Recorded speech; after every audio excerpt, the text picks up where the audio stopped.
The barrel of the rifle rose before my door was even halfway open, and in that split second, the world narrowed down to the small, dark circle of a muzzle and the shaky finger of a man who clearly hadn't an oppos.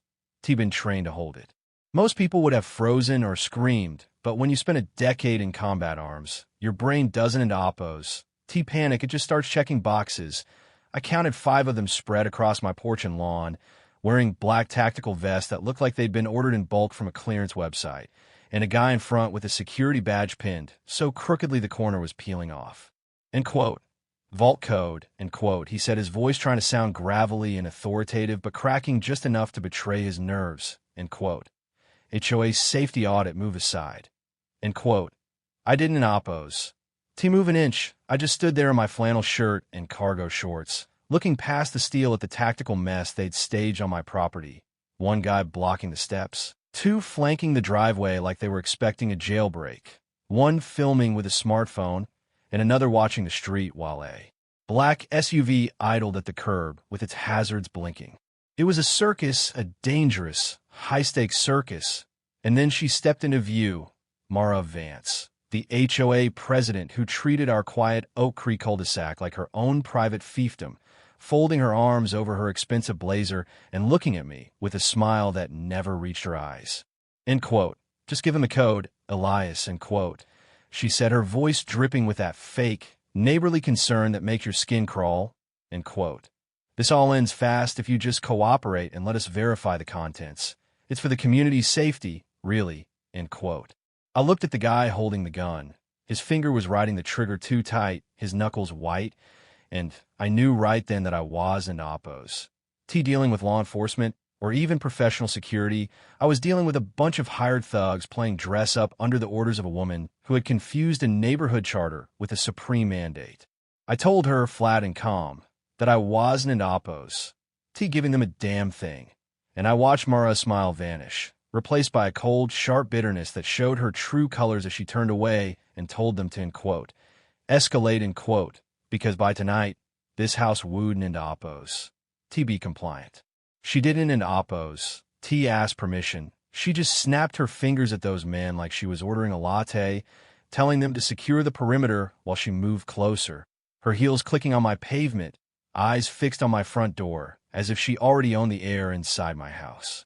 She started talking for the cameras, projection in her voice, claiming this was and quote, community safety action, end quote, because I've been flagged as non-compliant, while one of her goons lifted a clipboard and another adjusted a body cam that was mounted so crookedly it was probably filming the bushes.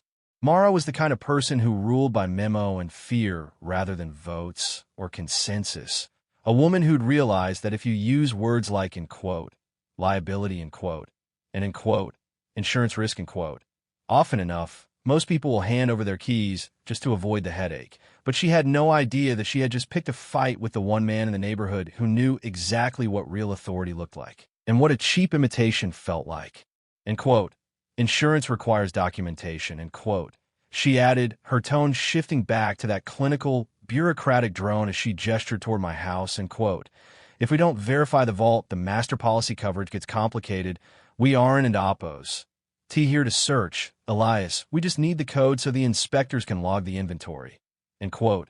I noticed how she never looked at the gun for long. How she let the man with the crooked badge do the threatening while she kept her hands clean, speaking in those rehearsed phrases meant to sound official for the benefit of any neighbors watching through their blinds. I saw old Mrs. Gable across the street crack her window, then shut it fast when she saw the rifles. And that was the moment the anger started to settle deep in my gut. Not the hot kind that makes you do something stupid, but the cold, focused kind that makes you start planning. I told her again, end quote, you don an oppos. Have the authority, end quote. And Mara's smile tightened into a thin, ugly line as she replied that authority wasn't an oppos. The problem, cooperation was, and with a single nod, she signaled her men to shift closer, closing the gap until I could smell the cheap aftershave and the sweat on the guy in front of me. They didn't in oppos.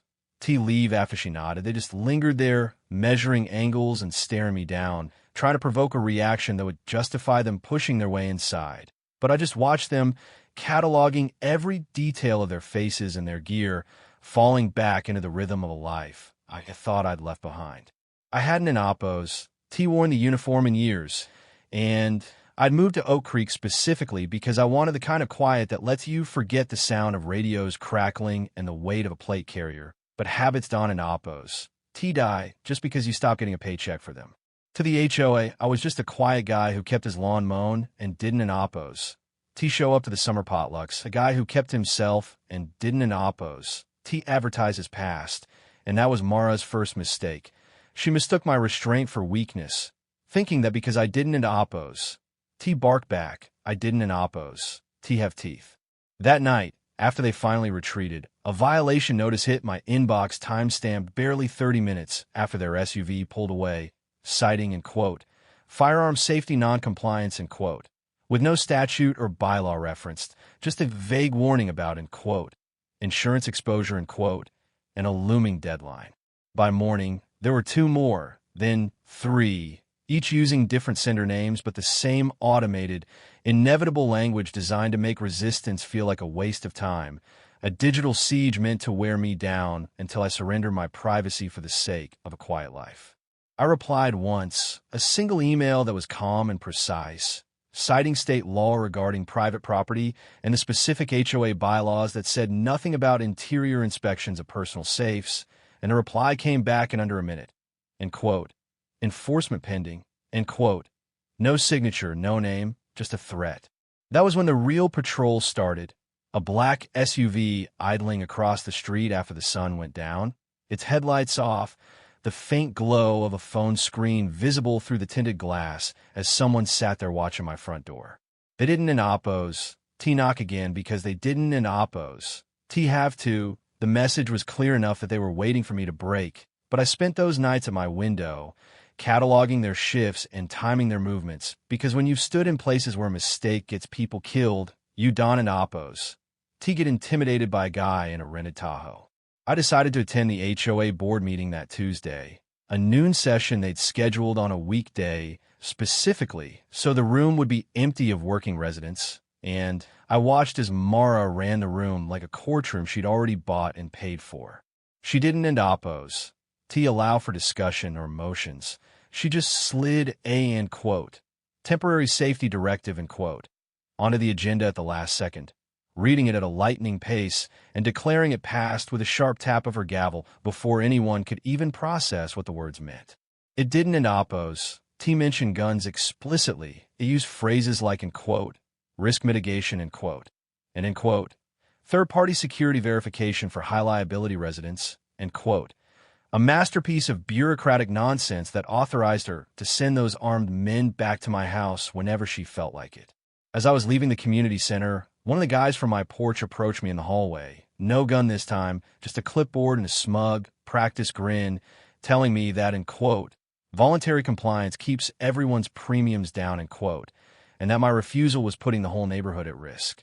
I just looked at him and said, in quote, I'nd Oppos. I'll take my chances, in quote.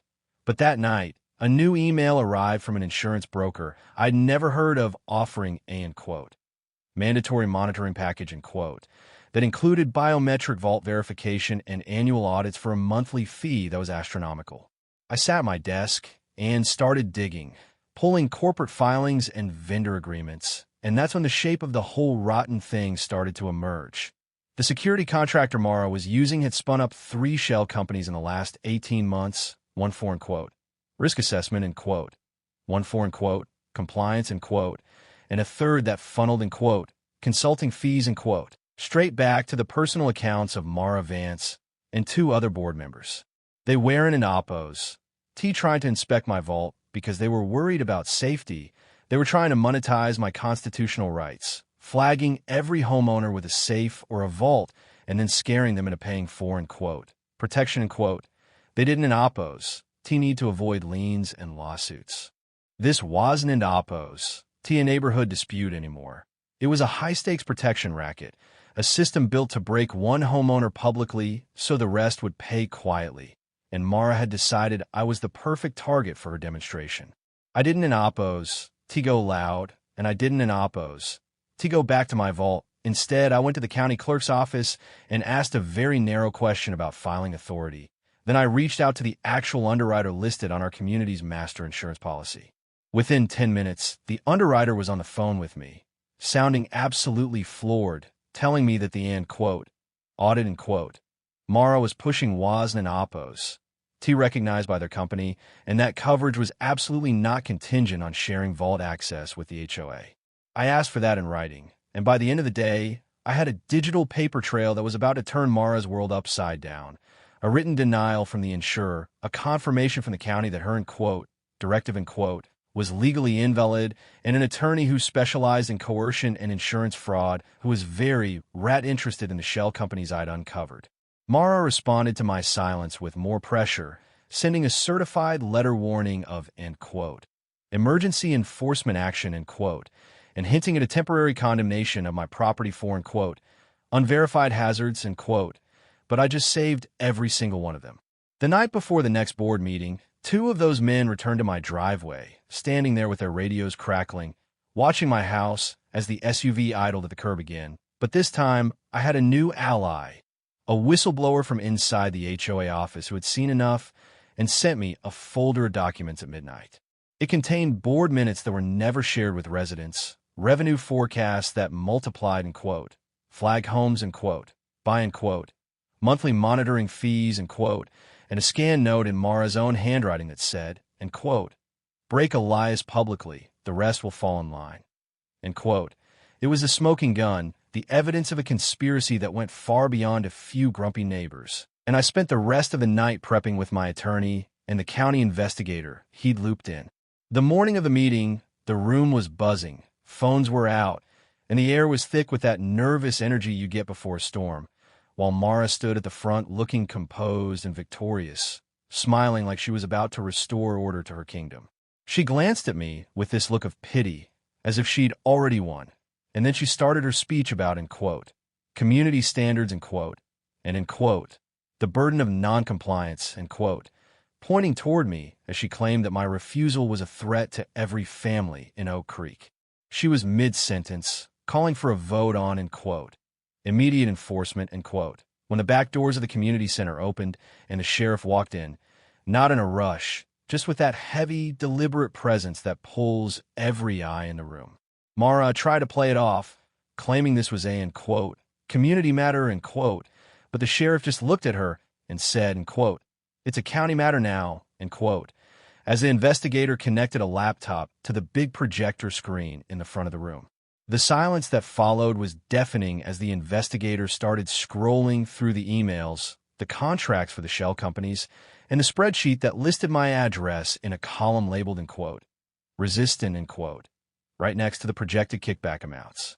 The murmur in the room turned into a roar of disbelief when Mara's handwritten note, break one publicly, filled the screen in giant letters, and I watched the color drain from her face until she looked like a ghost.